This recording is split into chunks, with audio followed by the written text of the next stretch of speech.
नंदिका ने हमें आज समय के महत्व के बारे में बताया है।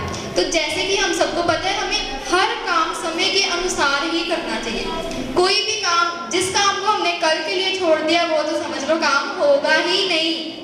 जिस काम को हमने कल के लिए छोड़ दिया वो काम तो समझ लो कैंसिल किया, वो काम होगा ही नहीं। तो जो भी काम है हमें उसमें समय के अनुसार करना है। आज का काम आज नहीं, अभी करना है। Thank you so much. तो अगला पुष्प नीतीश उपल।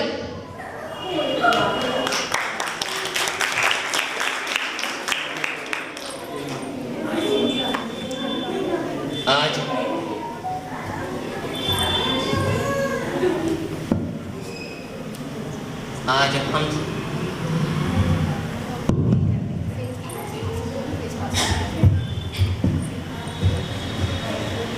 हम सब यहाँ पर श्री दत्तात्रेय महाराज के आहार उत्सव पर निमित्त हुए हैं और हमारे गुरु श्री सागर मुनि शास्त्री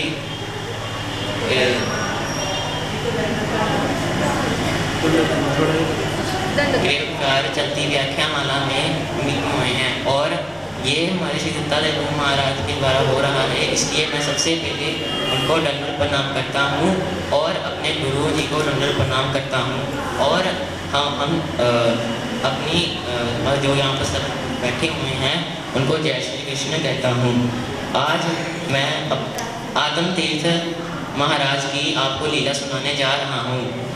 त्रेता युग का प्रसंग है कि आदम तीर्थ नामक एक पवित्र धर्म स्थान पर आदम तीर्थ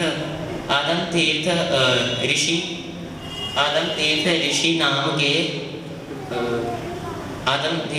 नाम के एक ऋषि का आश्रम है, जो कि ऋषि नाम का आश्रम है जो कि श्री दत्तात्रेय महाराज के भक्त देव शर्मा के पुत्र हैं। और श्री उन्हें देव शर्मा जी को श्री दत्तात्रेय प्रभु महाराज जी के एक बार दर्शन हो चुके हैं। एक दिन की घटना है कि ऋषि जी अपने ध्यान स्वस्थ पर बैठे हुए थे और पंचाल राज्य के नरेश उनके पास आ पहुंचते हैं और कहते हैं, हे प्रभु, हे महाराज, मेरे से एक क्रोध भरी घटना हो चुकी है, मेरे से एक ब्राह्मण की हत्या हो गई है। और फिर उसी समय वो कहता है कि इसकी जल्दी प्रेषित करने के स्थान पर भटक रहा हूँ और मेरे दिल को कोई शांति नहीं प्राप्त हो रही। इसके चलते प्रभु, हे ऋषि, मुझे कोई ना कोई उपाय बताएं जिससे मैं इस महापाप से मुक्त हो सकूं। तो ऋषि राजा की बात सुनते ही थोड़ा सोच विचार करते हैं और उनके बतलाते हैं कि ये महापाप जो तूने अपने हाथों से किया है वो सिर्फ केवल अवधूत बाबा श्री दत्तात्रेय महाराज ही मिटा सकते हैं और वही तुमको नरकों में जाने से बचा सकते हैं।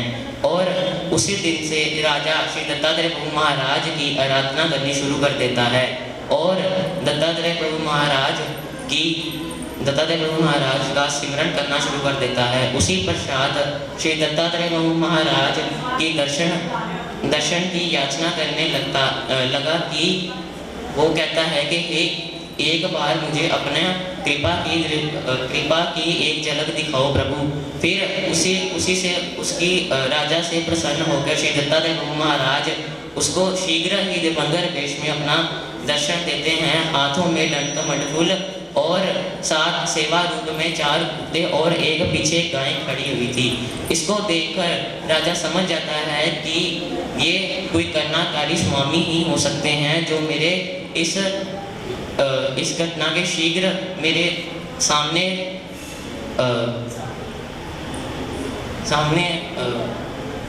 प्रकट हुए हैं। और उसी के चलते वो पहले महाराज के चरणों पर लिपट के अपना कारण बताता है कि हे प्रभु, मेरे से एक ब्राह्मण की हत्या हो गई है कि जिससे मुझे इसका बहुत दुख हो रहा है कि मैं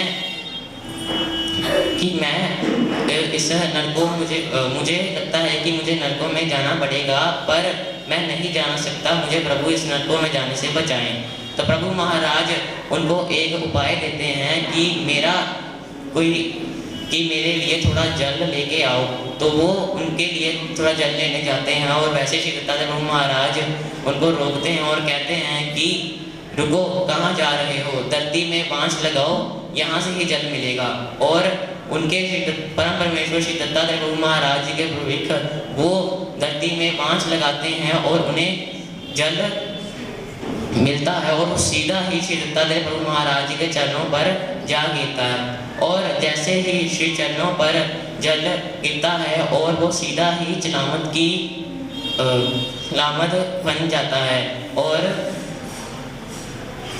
जाता है। उसी समय जब राजा उस सलामत को ग्रहण करता है तब उसके सारे पाप मुक्त हो जाते हैं। और वैसे ही श्री दत्तात्रेय प्रभु महाराज जी उसे कहते हैं कि अब तू अपने घर जा, अब तेरा सारा ही सलामत मुक्त गया है। और वो जैसे ही Shri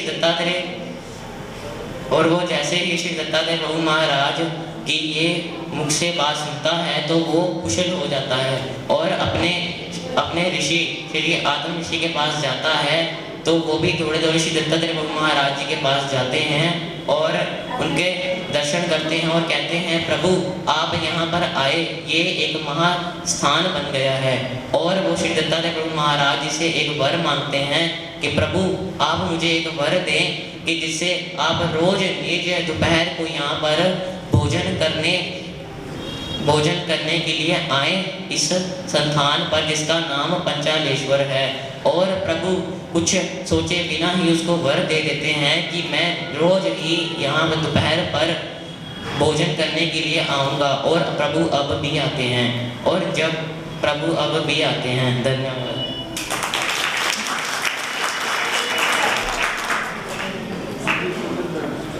thank you so much Nitish. तो जैसे कि हमें नीतीश ने बताया कि भगवान आज भी पंचलेश्वर में 12 बजे भोजन करने आते हैं, तो हमें एक विधि बनानी चाहिए कि हमें घर में 12 बजे भगवान को रोज भोग लगाना चाहिए। नीतीश जी ने विधि हमें बहुत अच्छे तरीके से बताई हुई है। Thank you.